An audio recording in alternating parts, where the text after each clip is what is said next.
Photosynthesis. The plant cells capture energy from sunlight and transform it into food. This process is called photosynthesis. All living things directly or indirectly get energy that is produced from plants during photosynthesis. Grass makes food from sun and some animals consume grass and obtain energy. Other carnivores like tiger eat plant-eating animals and indirectly get the sun's energy. Plants, trees and organisms that make their own food through photosynthesis or other process are called producers or autotrophs. The animals or organisms that cannot make their own food are called consumers or heterotroph.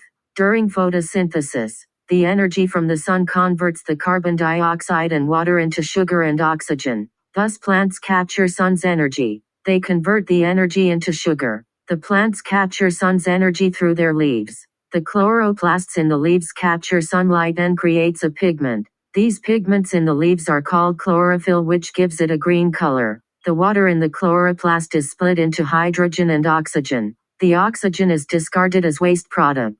The plant cells use hydrogen and combine it with carbon dioxide from the undersides of leaves to produce sugars. One important form of sugar that is produced is glucose, C6H12O6. The chemical equation of photosynthesis is as follows: sun's energy plus carbon dioxide plus water, glucose plus oxygen.